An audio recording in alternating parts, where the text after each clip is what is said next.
The following presentation is brought to you by kmmedia.pro. Please visit kmmedia.pro for more information. Now stay right where you are as we present. Welcome to Positive Talk Radio, evolving ideas one conversation at a time. Great guests, dynamic stories and interviews, plus new thoughts on a wide range of topics and concepts. I hope that you'll hang with me, Kevin McDonald, my friends, and of course, you. As together we work to understand why we are all here and what we can do to make our world a better place for all of us. To be happy, be kind, and live in peace together. Yep, that's Positive Talk Radio.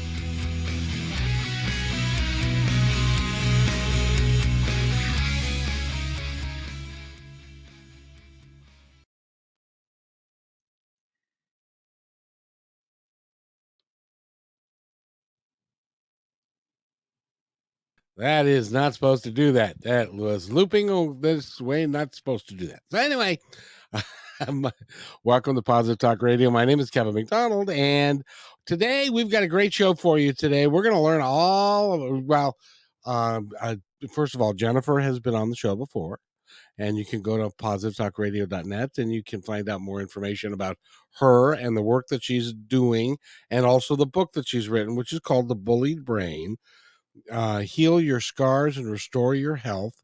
It's a vitally important book because as we're going to discuss today, we don't talk about the brain much. We don't talk about brain health, and it just kind of sits there. We talk about epilepsy and we talk about everything. Well, no, we don't talk about epilepsy like we should. I was going to say something like we talk about broken legs and stuff like that, but the things that go on with the brain, we don't necessarily talk to. Jennifer, how are you today? I'm doing great, Kevin. Thanks so much for having me on the show again. Well, you're a PhD, which makes you an educated person, and you know a lot about the brain. And it's why is it do you think that we don't really never have talked about the brain much? Well, that is exactly the question I posed to myself. So I had been a teacher for 20 years. I taught at university level. I taught at college. I taught at high schools. And I had 2 children. And lo and behold, I hit the wall in a bullying situation where I suddenly began to realize that even though I was in the business of teaching and I have a PhD in comparative literature, I did not know anything about the brain. And I was like, how is that even possible? How come I'm not taught it when I was in school? Why wasn't I taught about it in my master's program or my PhD? How can I be a teacher in the business of learning? And the organ of learning is the brain.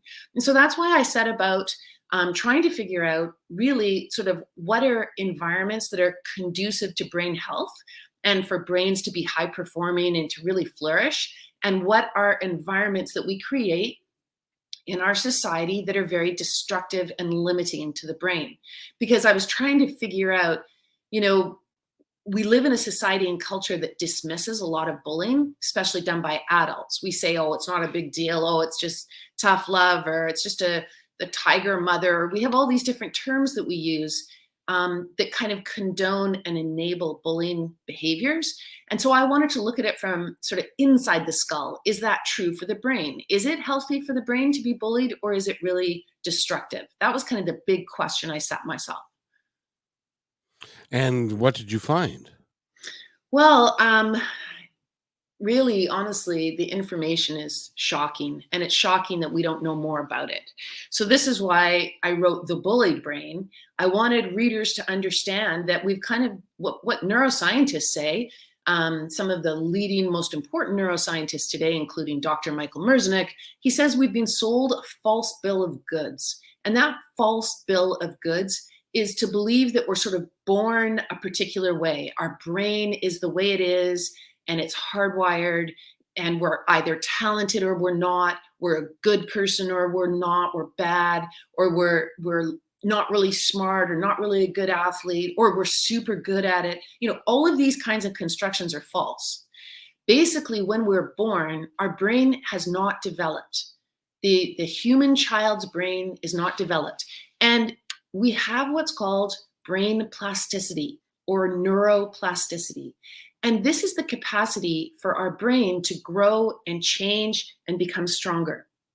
That same neuroplasticity means that our brain can shrink, can be undeveloped, can lack connections, can not integrate properly, and can get weaker. And it hinges on the environment that we're in, and it hinges on what we practice. So we have neuroplasticity, this ability to change our brains to make them stronger or weaker until the very last day we are on the planet. And so, as Michael Merzenich says, we have soft wired brains, which is an amazing thing. It means we have incredible empowerment over our own lives. Even if we've been thrown some lousy situations, our brain health and our brain performance is so connected to what we do and what we practice and how we feel and think that we can make incredible changes to our brain. And so it's exciting. So that actually that's interesting, because that really plays into things like free will very, very well, don't they? Well, you know, I really, my heart goes out to children, because children are in positions where, because they lack power and they lack knowledge about their brains, because the adults in their world don't know much about their brains, even let alone children's brains.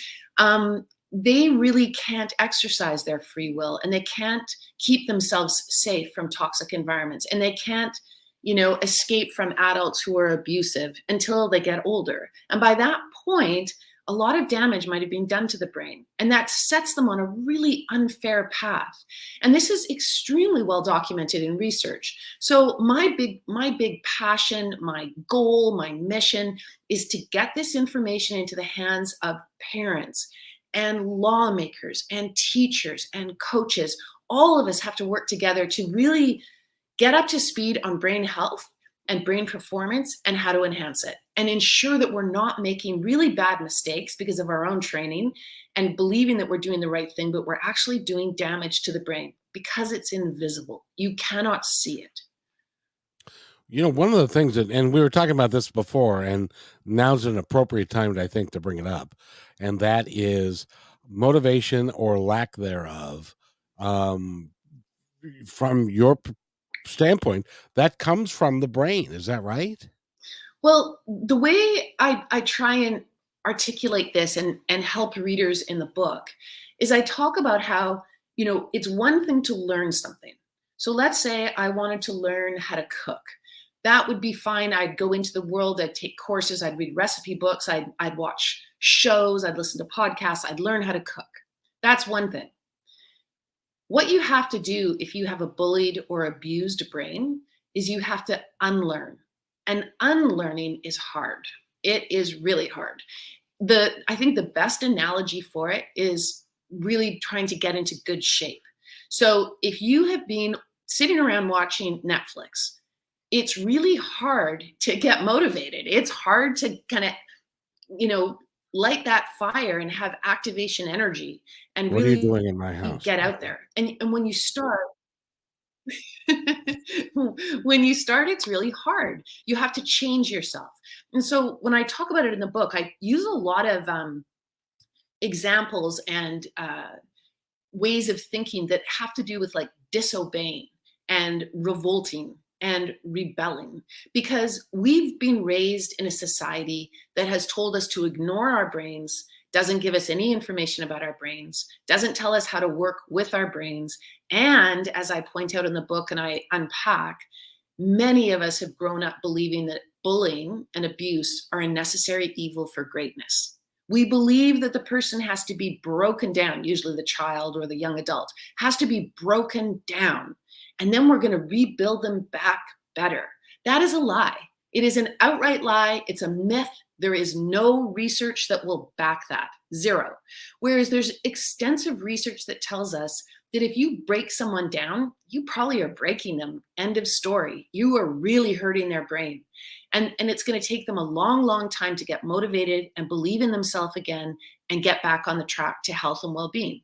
And so the book is very much a systems book. It's like we have to change our systems, but it's also very individual. It's written for the general reader. It's like, you too can get better. And here's how. Very practical. It's interesting because the US military, like the Marines, that's what they do. That's what their in not training camp, but in basic training. They break people down.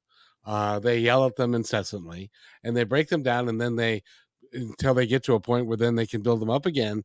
And but from your perspective, that doesn't work long term, or it doesn't work for the betterment of the individual.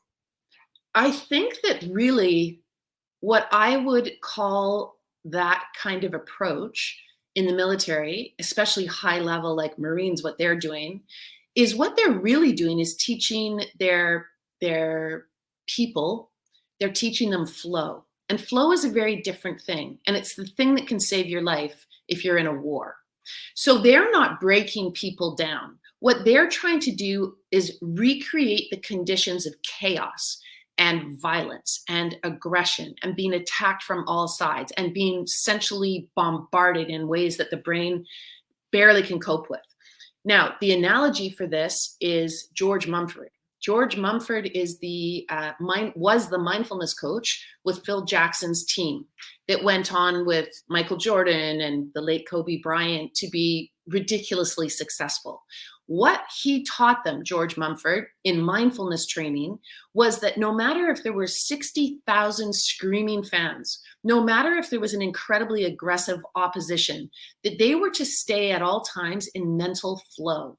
And they attained a kind of state where they were so connected to their teammates, they were so into the game, they were so just completely alive to their own inner movements that they didn't even hear. It didn't matter that there was an audience even, because they were in flow. I think that's what the Marines are doing. They train these people to take that flow-like state out into the most dangerous circumstances in order to survive. You know, it's interesting that you say that because I have experienced flow before, where you are like when I was a kid, I was an athlete, and I can distinctly remember points in time where I could not hear, and I was so focused on what I was doing or the play that was at hand, I could not hear the crowd or anything because the focus, and so I was in flow. And they teach that now it's becoming, and Phil Jackson was one of the originators of it, but they're now teaching it on a lot of different levels about flow, about vision, about creating a vision of what's about to happen. A great one is, do you ever watch the pro golfers on the PGA Tour? Kevin, I'm sorry to tell you, I never watch pro golfers. Okay, well then let me. Well, I'll fill in the blanks for you because I think this is what we're talking about. This is what they're trying to do. You will see them; they'll tee the ball up and then they'll stand back. They'll look at the fairway ahead of them. They'll look at the nuances of it, and then they'll think about the perfect swing, hitting it exactly where they want to, and their vision, putting this in a vision in their head, and so that when they go to address the ball, that is kind of a replay that's already been running through their brain, and so that it will work the same way. Is that kind of the same thing that we're talking about? Well, that is a brilliant, brilliant way to talk about how we can take that kind of brain approach to every single thing that we do. So, if you Exactly. think about that from a mindfulness point of view, and the neuroscientific research on mindfulness is significant and it shows how incredibly healthy it is for brains. Imagine this: you're thrown into a situation, and your goal is to stop bullying. Let's say you grew up in a bullying household or you had bullying teachers or coaches or whatever, and you've become this bully. And you're not happy with it. You don't want to do it. It's just that it's become your default neural network, which means it's your brain's go-to. Your brain thinks it's a normal way to behave. It seems to be effective. You use aggression, you put other people down and they stop bothering you, whatever it is. So, but let's say this is your boss has said to you, you know what, you just can't do that. Let's say you're you know, a talented, great person at work, but it's been identified that you harm other people, you've got to stop. So you say to yourself, okay, I'm in this situation, my impulse, my default, I want to be mean. I want to put the person down. I want to humiliate them in front of other people. It's going to make me look bigger. It's going to make me have a better position. And you say to yourself, no, I can't do that. I'm going to lose my job. I'm hurting people. I know it's wrong. I've got to stop. So you take a step back, just like the golfer. You take a step back from the situation and you rehearse for a moment what it is you want to do. And you rehearse compassion and you rehearse respect, especially if you're dealing with someone who has less power than you. Imagine if you're dealing with your child, for example, or if you're a teacher and you're dealing with a student. You want to lose your temper, you want to be humiliating, and you stop yourself and you become very mindful of what you're doing and you make a choice. And you step back into the situation and you exhibit compassionate, respectful, useful kind of behavior that helps the child or the student or the person with less power. Now, that's what we can do with every single situation in our lives. I mean, it's hard to do. I want to go back to this point about motivation. I don't want to make it sound like this kind of thing is easy, because it's actually very difficult. But it's, according to research, completely doable.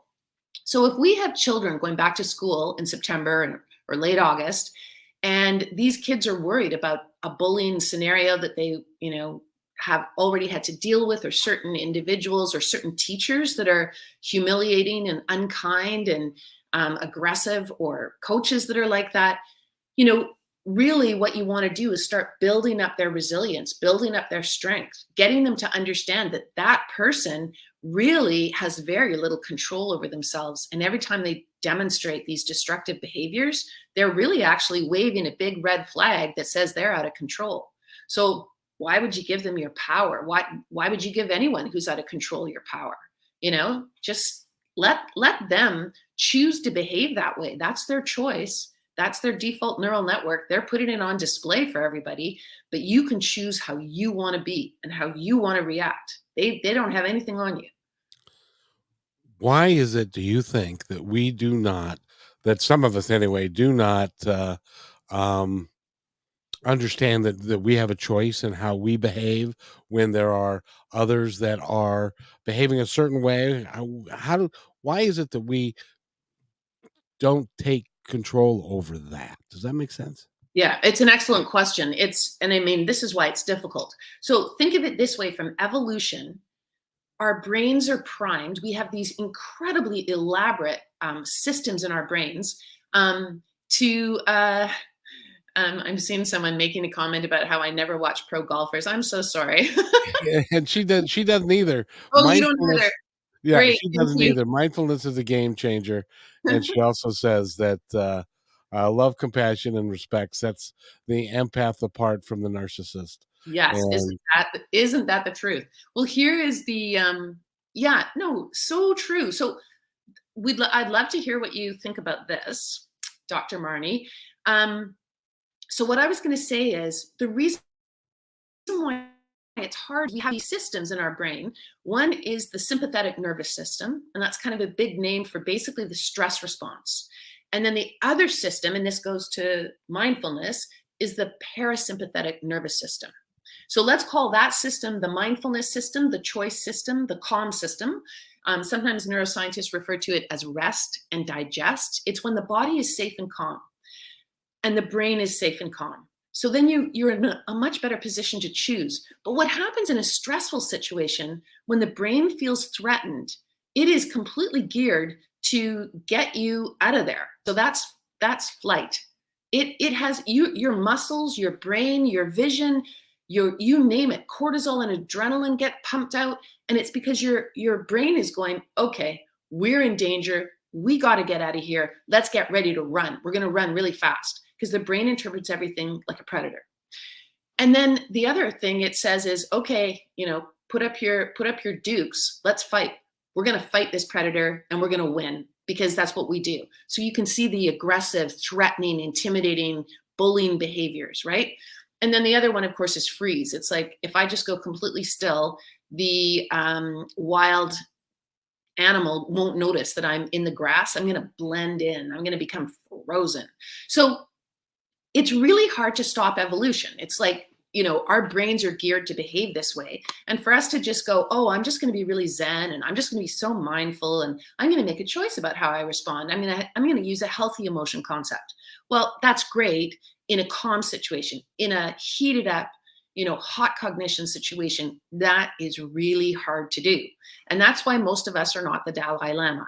We are reactive. We regret how we behaved. We are sorry. We're guilty. We're this, we're that, because we are so imperfect in that way. And all of us are. I make the mistake, who hasn't lost their temper?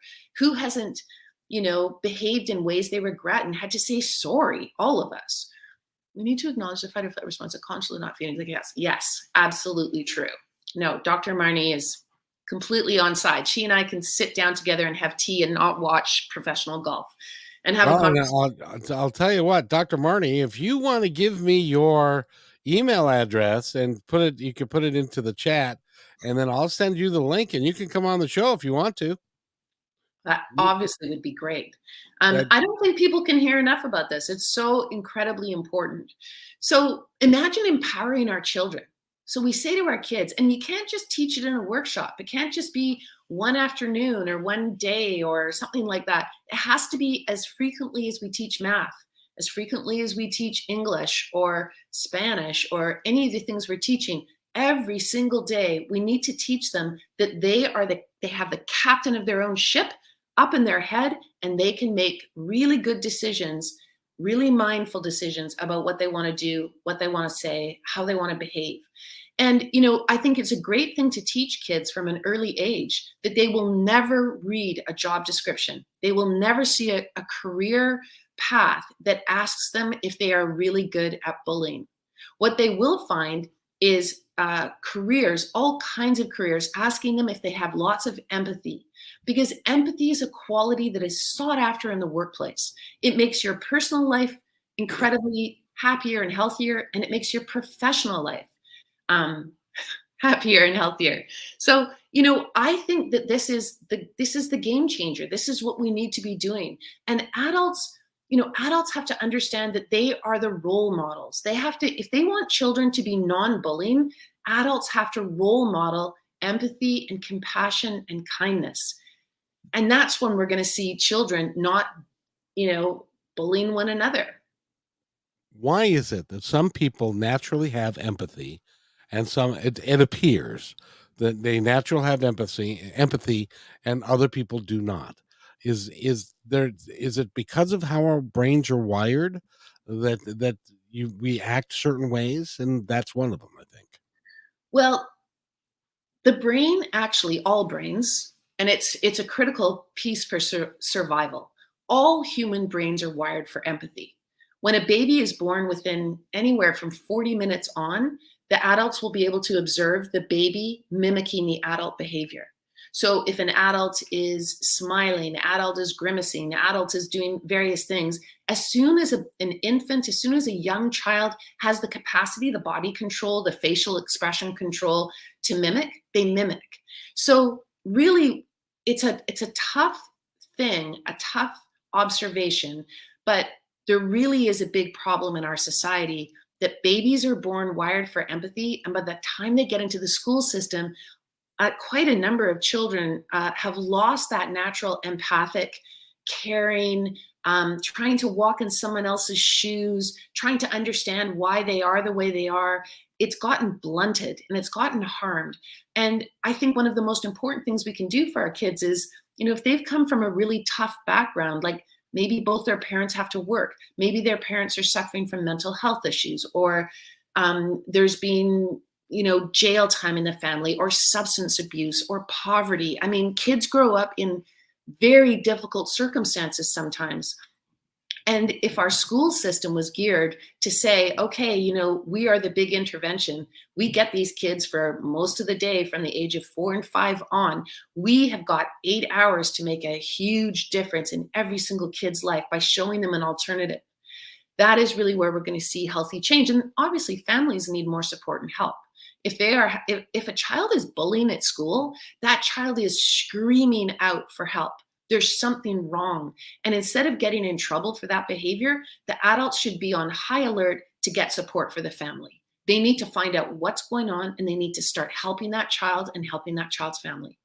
And that's really going to save, it seems people instantly think, oh, how could we do that? That's so expensive. Well, I'm telling you, if we've got the money in our society for massive chronic health issues in midlife, if we've got the money for substance abuse, if we've got the money for enormous jail sentences, if we have the money for mental health issues and criminality, surely we have money to intervene early in kids' lives to stop them from going down those unhealthy paths.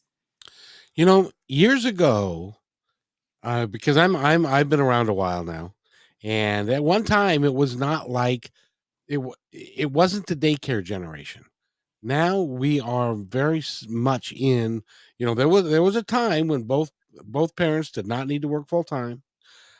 They could have relatives take care of the kids for a little bit, but then everybody had to go to work in order to make ends meet and stuff.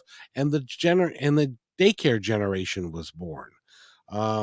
Has the daycare, and I understand that most of the daycares are doing the best that they can, and the people that are there are doing the best that they can. But a daycare doesn't take the place of a mom or a dad or a grandparent that is watching them.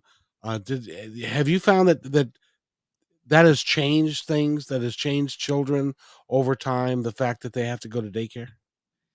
Well, in older civilizations, it's referred to as alloparenting. Alloparenting was very common. The community would raise the children because the parents had so much to do. Moms were out there, growing plants, making clothes, supporting, the safety of the community, building things, making baskets, cleaning things, getting water. They were working, and some people would be designated to care for the children. So alloparenting, or daycare, isn't sort of a new phenomenon. Now, I think that both parents working is really challenging, and the fact that financially it's kind of an imposition. I mean, if a mother or a father wants to stay home, like you said, it's pretty hard to do because no one can afford that anymore. It's like when women started to go into the workplace, everybody started to get a half salary. And so, whereas one salary used to run a household, now it takes two salaries, which that kind of begs a lot of complicated economic questions. But It does. I think I personally, my kids were in daycare, and I learned a lot as a parent from the daycare workers because they were professionals. They were certified. They had knowledge. And, I'd never been a parent before. And so some of my default things I might have done based on the way I was raised, they were able to say, we would advise, or this is what we think, or this is what we learned. And I found it really helpful. But if your child is at daycare and then comes home to utterly devoted, caring, loving parents who shower attention on them, I think that can be a healthy model. Little ones love the company of other little ones, and they grow and they learn a ton in those environments. That said, kids that are raised at home, they have lots of wonderful things too. I think it depends a lot on the family. I do think, though, that the stresses that households are under, the financial pressures, the both parents having to work, it's the division between families where we don't all live, with our extended family. All those things are very hard modern stressors. I agree. It makes it very difficult, especially when you are a blended family and you might be into the second or third marriage, and you might have 4 or 5 kids that are by 3 different combinations of people, then you're all trying to make it work into a household. And I think that we spend a lot of time, and this is why your book is important. We spend a lot of time trying to figure out how to uh, make enough money to live and stuff, and we spend a lot of time feeding, but we don't spend a lot of time nurturing people and working towards helping them and their brains work. Because from what you're telling me, you can have an actual, real effect in how that brain is wired by how you talk to and treat that individual. Absolutely. So I focus on the research for the bullied brain part of the book, but that's only half the book. The subtitle really says it all. And the subtitle is Heal Your Scars and Restore Your Health. And the real challenge of scars, neurological scars on the brain that can come from bullying and abuse, is that they're invisible. So we tend to ignore them. We are people who are very visual. And when we can't see something, we actually forget about it. So funnily enough, we forget about our own brains. We don't think about the scars that we might be carrying around in our brains, and we don't think about how much it's impacting our lives in a negative way, holding us back. So I really did a deep dive into the research on trying to figure out what the doctors and the scientists and the neurobiologists and the neuroscientists, what do they see when they look on brain scans? And what do they see if we practice certain things to get ourselves better? And really, the news is pretty exciting. It's empowering and it's inspiring because we have, just like with our body, our brains are incredibly adept at repair and at recovery.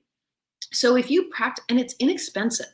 So the kinds of things that you can do to make your brain much healthier, and of course I go, into all the research and practical strategies and applications and how to do it. But basically, writ large, how do you heal your scars and restore your health? Well, it's things like mindfulness. Mindfulness meditation practice works wonders on having a healthy brain, on healing and fixing harm done to the brain.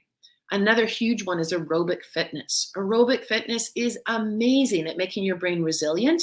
It prevents the damaging force of toxic stressors and it also can heal the damages and the ravages from toxic or chronic stress on the brain. So aerobic fitness is really big. And then I do a whole section on empathic training as well, how to learn how to listen empathically, because the more we light up that empathy network in our brains, the more we attain health and happiness and high performance. Do you find that intuition it comes from the brain, or does that come from somewhere else? I'm just Well, the thing is, there's this wonderful neuroscientist named Antonio Damasio, and he has written really important and does important research on the fact that we talk about our brain as if it's separate from our body. And he traces this back to Rene Descartes, who was a philosopher, a 17th, 18th century philosopher. And he's famous, Descartes, for saying, I think, therefore I am. So you remember that. So when he made that big pronouncement, somehow it really we just kind of bought into that in a big way, humanity. And so we tend to think about our brain and body as if they're these completely separate entities. Well, they're not. They're inextricably entwined. Everything that you do that you think is rational, Damasio demonstrates, is actually profoundly emotional. And the emotions and the bodily reactions and the way, so he does these really interesting research projects into, he uses card games and gambling and different things like that to show, because he has so many patients where the emotional part of their brain gets damaged. So neuroscientists often study people who have hurt brains because that allows them to see how it impacts their lives. And people that have the emotional part of their brains badly damaged can't make rational decisions. So this is where he started to go, okay, let me start looking at normal brains and let me look at how the body reacts and how it shapes the way the brain decides to behave. And anyway, in other words, intuition, it's in the brain, it's in the body, it's in our cells, it's all entwined. Interesting. I wanted to ask you, because we were talking about the brain, and one of the biggest issues that we have today is, it seems like young men with anger issues, that then they go and they pick up a weapon. And then they go and cause havoc. This is an important piece of your research, I think, into how to understand what's going on in a young man's brain that is causing him to lose empathy for other people, that so much so that he's capable of walking into a grocery store and there can be a 78-year-old woman who's standing there at the checkouts, and he would shoot her. There's a lack of empathy. There's a lack of humanity. What causes that in the brain, and can it be repaired? Well, everything can be repaired in the brain. Like it's just amazing. It's miraculous at repair. That said, imagine young people today who are so, as I look at in the book, adult abuse and bullying is normalized in our society. If a child or a young adult reports adult bullying, oftentimes they're blamed for it themselves. We create these kind of psychotic conditions in our young people, and then we say to ourselves, why are they so crazy? Well, they're crazy because we made them crazy. So everything that young people do, unfortunately for us adults, is on us. We've created the conditions for those types of behaviors. I mean, just basic things. Kids grow up put in front far too often of a screen. They are not getting the adult interaction that they need. When it was thought that children could learn multiple languages if you just stuck them in front of a program, people tried to do that. That whole idea of like, oh, the child will be taught a language by a program. Well, it doesn't work that way. Children, babies don't learn language from machines. They only learn them from other humans.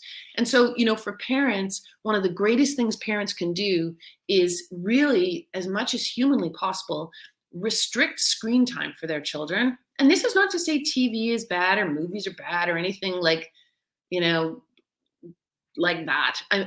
But the research shows little ones, don't put them in front of screens. Keep them away. And then as they get older, keep them away from just this normalizing of extreme violence 24/7. I mean, if kids were watching shows about gardening, we might have young men going out and planting roses. But kids are watching shows about people shooting other people 24/7.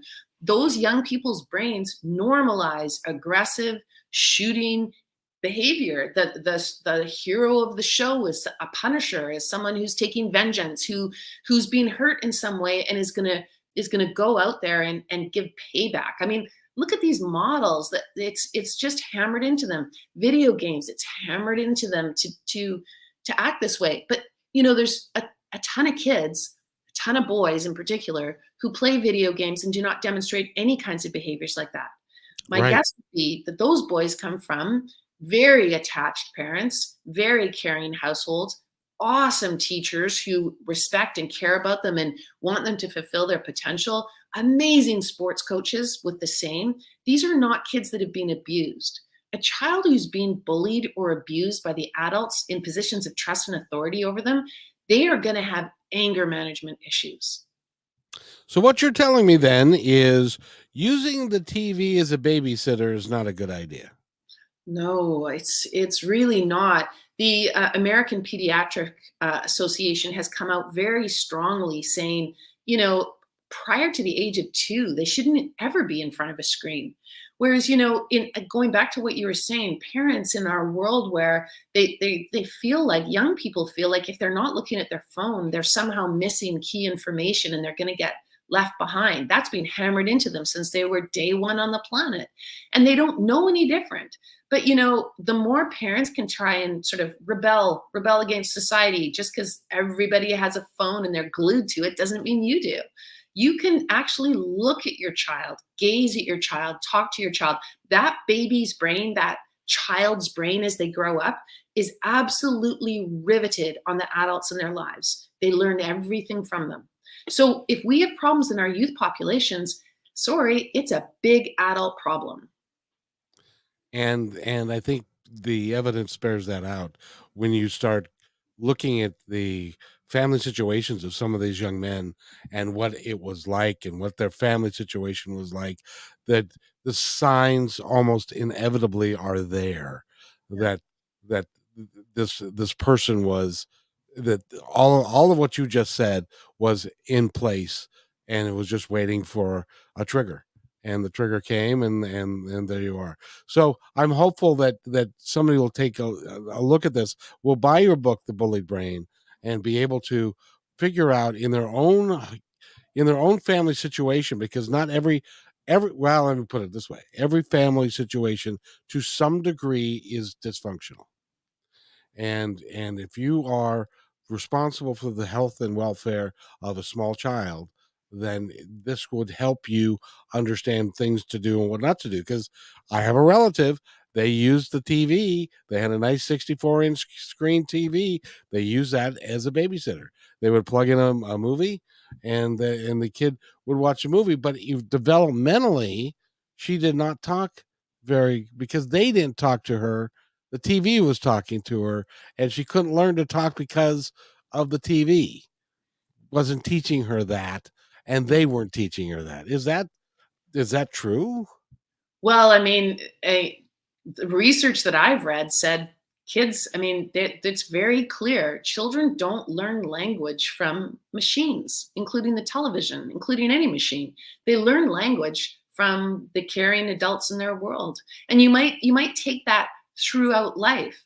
Children learn empathy from the caring adults in their world. And that, going back to kids go to school from 8 in the morning till 3 in the afternoon. So if parents are loving and caring and connected to them and teaching them things, they still have a huge gap of the day where they are with other adults. And those adults have to learn. Our teachers and our coaches, our Boy Scout leaders, our ministers in churches, if they're doing Sunday school, every single adult has to be caring and empathic, because the ones that aren't, it can be a very small percentage, do an amazing amount of damage. They can really single-handedly hurt children's brains. And that's what we have to, as a society, come together and ensure that instead of allowing that adults and enabling them and covering up for them and protecting them, we actually address it.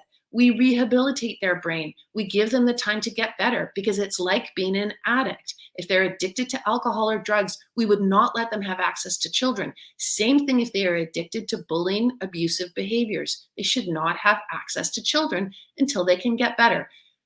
That's what really has to change. And it's not impossible. We are starting, I think, as a society to move in that direction, to understand that mental health issues, substance abuse, criminal behaviors, they're all correlated with adult abuse. And so if we stop the abuse, we stop the adult bullying, we will change as a society for the better. It's exciting. It can really be exciting if we were to follow through and do that, because that would change everything. It's just a matter of education. It's like going back, and this is what I didn't use as the analogy in my TEDx talk on this issue, is, back in the day, I think you and I talked about this before, Kevin, I grew up, you probably grew up, where smoking was totally normalized. Everybody smoked. Your parents smoked, your teacher smoked. There was a designated place at your high school in case you wanted to have a cigarette. They just are totally trying to help you out there. Your doctor would be smoking while he wrote you a prescription, right? We all thought smoking was fine. Then x-rays showed us the blackening tar, the cancerous tar in the lungs. And everybody went, okay, maybe smoking isn't quite as cool or tough or amazing as I thought it was. And it's really hard to stop, super hard to stop, but people can stop. And they did stop. And we stopped teaching kids that smoking was normal. And we stopped adults from poisoning children with secondhand smoke. I think we can do exactly the same thing with bullying and abuse. We can now see on brain scans. We can look at those brain scans and we can see the damage that bullying and abuse do to brains. So let's stop doing it. Exactly. So I wanted to ask you, since you brought up smoking, does smoking change your brain? Well, gosh, that's actually an interesting question. My guess is, of course, it does. When you become addicted to cigarettes, and because hi, my name is Kevin, and I'm addicted to cigarettes. And hi, Kevin. No, it's I started smoking. My dad, well, and you said it correctly. It was environmental. My grandfather smoked. Yeah. My dad smoked. He smoked and in those days, not only did we not have seatbelts in the car, but you could smoke. So he would smoke, and we would get secondhand smoke and all of that. our whole lives, but it became an attractive thing for me in high school to be able to, I'm cool, I smoke and stuff like that. Matter of fact, I almost got kicked off the baseball team because I got caught smoking one time. So, but then I grew up and I smoked until I was 35, caught pneumonia, and then quit. And which was the hardest thing to do, by the way, because you got to change your brain. And for those of you that do not understand how it is when you're a smoker, let me explain. We'll start when you wake up. You wake up and you go, I think I need to have a cup of coffee. Well, with that cup of coffee is going to be a cigarette, or you're going to have a cigarette while you make the coffee. And then, and in the olden days when you could smoke in the house, now you got to go outside and smoke, and which makes it a little bit more difficult. But every pleasurable thing in your life, you think of having a cigarette along with it, and it's relentless. It lasts all day. It's every day. It's every moment. It's everything that you like. You want to smoke. So you quite literally have to change how your brain accepts that information and processes it so that you don't want to smoke anymore. Is that how do you do that? You've just described in perfect detail the hard work of changing your neural networks. It's hard work, but every single time and this is in mindfulness again, think of it this way: you create space in mindfulness between stimulus, cup of coffee, and response. I'm going to have a cigarette or I'm not. And it's that moment where you make a choice so that you're not living your life in a mindless habit. You're not mindless, you're not brainless, you are mindful and brainful, right? You're making a decision and learning to separate those two things out. That is the key. And that's why to break these habits are hard, but they can be done. And smoking, as we know in the research, is one of the hardest ones. But when you say, does smoking hurt the brain? Well, we need oxygen in our brain. This is why aerobic fitness is one of the good ones, because it pumps oxygenated blood up into the brain. Well, if you're smoking, you're messing your whole oxygen system up. So I imagine it's not good for your brain. No, because you're actually pumping chemicals into your brain. Yeah. And it's getting stimulated in ways that are unnatural. And, I've never looked it up. It's not something that I never thought of it. It's a really good question just to have like a kind of a clear research answer for, like, what specifically does smoking do? Because what's so fascinating with these brain scans is, with non-invasive technology, the neuroscientists can look at what certain types of behaviors, what certain types of habits, what they do to the brain. They can actually see it now. And it's that visible evidence that I'm hoping helps people get much more, informed about harm to the brain through bullying and abuse. And I couldn't agree more. I'm real hopeful for your work that number one, that people will go buy your book, and because they can learn a lot about their brain, the one thing that we don't talk about much, and yet it amazes me. After the last time that we talked, I started thinking about, as I was watching TV and I was watching sports and stuff. And there's something called the MMA, and they used to be boxing, and it's the entire idea behind that was to knock somebody out and to basically to damage their brain. Yeah, We still do that as a culture. It's just like cigarette smoking. We all agree cigarette smoking can kill you. It's killed my brother. It killed my father. And so it can kill you, yet you can go to any convenience store in the country and buy it if you're over 21 years of age. I know. It's the same thing. You can go to any store in the country and buy a gun. It's like, and then we're saying to ourselves, how come young people are behaving this way? It's like, well, we enable these types of behaviors. We normalize it.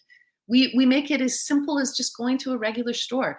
And what was interesting to me is, when we got the knowledge about how much smoking costs the system, like can you imagine how expensive cancer is? It costs the system a massive amount of money.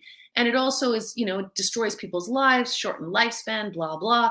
The government started to intervene and they started to get people educated and they started to make people have to see, if you want to buy these cigarettes, here's a mindful intervention. Let's give you a photograph, an x-ray image of destroyed lungs or face or throat. If you want that, go ahead. We just want you to have that information.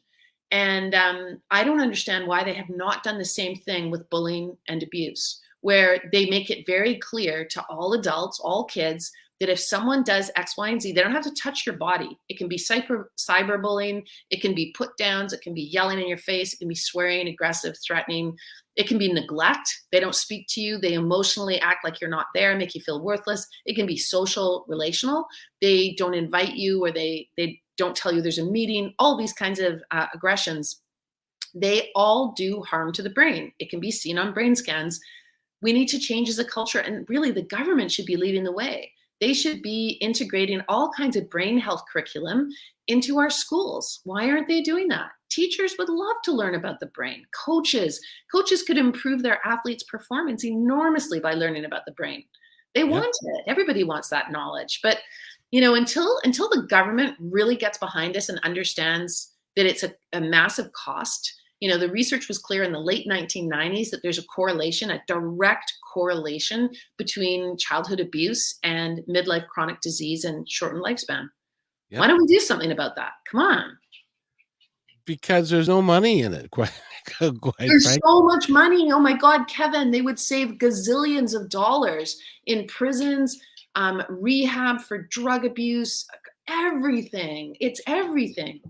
Yeah, but nobody makes money on it. They would save the money, but you know what I'm saying? It's like the same reason why the pharmaceutical companies don't they don't believe in natural medicine, because they want to sell you pharmaceuticals. Well, you know what? That is exactly why I wrote the book, because the book is a way for everyone to make the decision for themselves. If the government's not going to do it, if the schools aren't going to teach you, and your coach doesn't know anything, and your parents don't know anything about your brain, guess what? You can get it strong, high performing, and better, and totally change your life in positive, healthy ways by just doing having the basic knowledge and doing the exercises. And if they want to get the book, they can go just about anywhere, right? Yeah, it's available all over the place. But if people want to go to my website, they can go to bulliedbrain.com. And there's a page on the website that tells you all the different places you can get the book. But obviously it's on Amazon. And if they get it off Amazon, then they can write me a review, which I would love to read and appreciate. Very good. So get the book on Amazon and then write a review after you read it, and then after you fixed your brain, and you'll be fine. Because that's that is something that, if you can do that, which according to your research we can, that would be so helpful to us. If we could get people to have a little bit more empathy, to care for one another a little bit more, to not want to shoot each other, that would be very nice, quite frankly. I think I think the time is nigh. We're ready. Our society is at very much a tipping point. And I honestly believe that we are going to make this change. The way I describe it in the book is, I say that we need to exit the bullying abuse paradigm. We need to exit the bullying abuse framework and enter into a new neuro paradigm. In other words, one that's informed by our brains, that doesn't ignore our brains. That's brilliant, and that's true. So I want to thank you for coming here, Jennifer, again. And I always have a good time talking with you. So can we do this again sometime? Absolutely. Thank you so much, Kevin. It was great to talk with you as always. It's a lot of fun. Go to her website, which of course is bulliedbrain.com. bulliedbrain.com. Pick up the book, and not only pick it up, read it, and and then act on it. Bulliedbrain.com. And if you have somebody in your life who is an active bully, please get them to stop. That doesn't help anybody. And if you are a bully, stop it. You should be ashamed of yourself. So, Well, you know what? One of the things I want bullies to know is, normally vast majority, they come by it honestly. It was done to them and thus they do it. It's their Yep. their brain got sculpted that way, usually in their formative years. The exciting news is bullies can change their brain, and they need to quick, because every time they behave that way, they're damaging their own brain even more. Exactly. And what we don't want is the 7-generation rule to come into effect. Somewhere, somebody has to break the pattern. Exactly. And it needs to be you or somebody that you know. Buy the book for them. If you know somebody that likes to be a bully, buy the book for them. That'll help them. So, again, Jennifer, is there anything else you'd like to add before we go? No, thank you so much for having me, Kevin. It was great to talk. And I learn so much every time we talk, and the next time will be no different, I'm sure. So thank you so much, and go get the book, The Bullied Brain. It will help you. It'll help your family. So stay there. I'll be right back. Hey, thanks for enjoying this episode all the way to the end. Please give us a like and subscribe to this channel. This has been a production of PositiveTalkRadio.net. Please visit our website, oddly named PositiveTalkRadio.net, for more details about us and our mission, which is to provide great positive programming designed to inspire us all. I'm Kevin McDonald, and I'm proud of these shows, and I truly hope that you'll like them and share them with friends and family. So on behalf of our entire team, remember, be kind to one another, because each other's all we got.